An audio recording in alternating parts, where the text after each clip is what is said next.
For centuries, women in not only America, but across the globe have been treated as inferior to men. The responsibilities of women consisted of cleaning, cooking, and making babies, which they also had to care for. They were denied positions in political institutions and even the right to vote. Lou Rogers once said, "Politics is no place for women," to which Frances Willard declared, "A wider freedom is coming to the women of America. Too long has it been held that women has no right to enter these movements. Politics is the place for women." American women were finally taking a stand for their rights and seeking equal opportunities that ventured beyond the household and kitchen. The Seneca Falls Convention marked the beginning of American women finally taking a stand for their rights.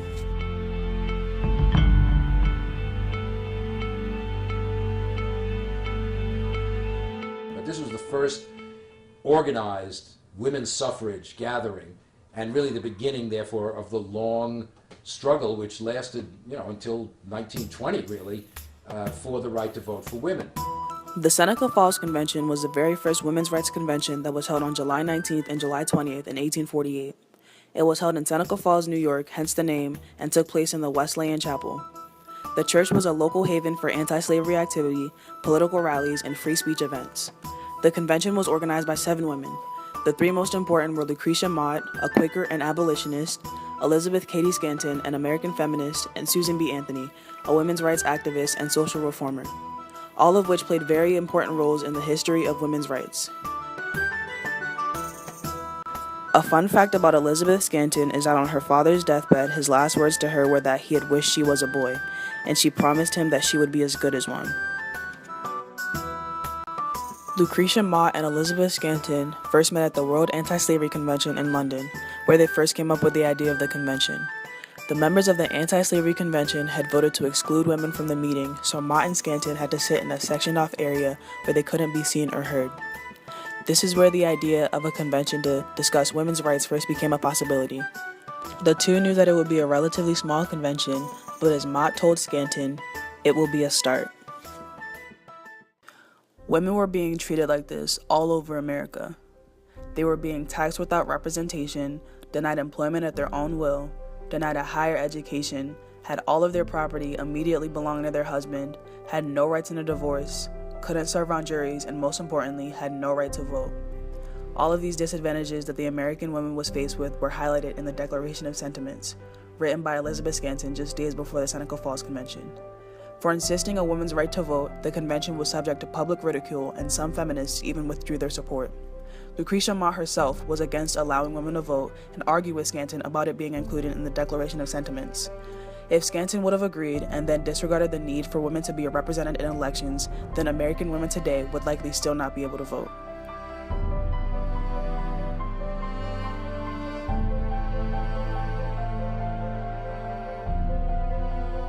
The Seneca Falls Convention was described as a convention to discuss the social, civil, and religious condition and rights of women, and it did just that. The first day of the convention was held on July 19th and was exclusive to women, and on the second day, men were invited to join the convention. One of the 40-some men that attended was the famous abolitionist Frederick Douglass. In April 1888, Douglass gave a speech before the International Council of Women in Washington, D.C. In his message to the audience, Douglass reflected on his role at the Seneca Falls Convention and strongly endorsed women's suffrage. Douglass also insisted that it is women, not men, who should be the primary spokesperson for the suffrage cause. Woman knows and feels her wrongs as man cannot know and feel them. And she also knows as well as he can know what measures are needed to redress them. I grant all the claims at this point. She is her own best representative.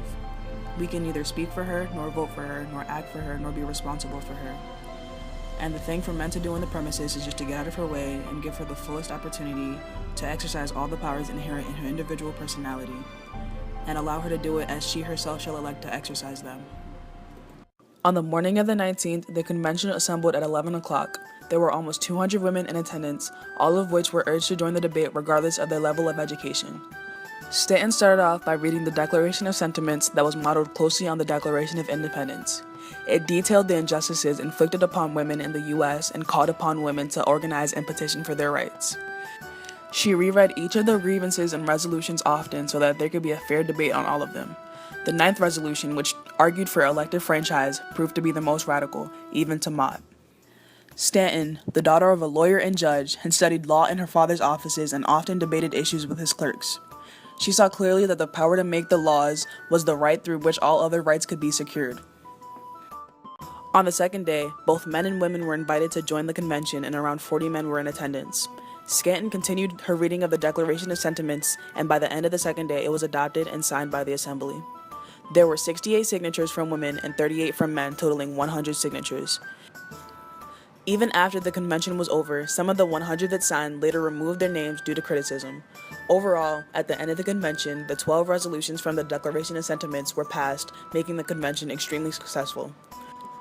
The Declaration of Sentiments became the blueprint for the women's rights movement and for the suffrage movement, which soon gained national attention. Though the signing of the Declaration didn't automatically give them the rights they desired, it was an incredible first start. The brave women at the Seneca Falls meeting all went on to continue the fights for women's rights and taking a stand for themselves. Never again would the women of America be seen as the inferior gender. The convention was followed by an even larger meeting in Rochester, New York, just 2 weeks later, the Rochester Women's Rights Convention. After these two, national women's rights conventions were held annually, and it all began with 3 women and a drive for change.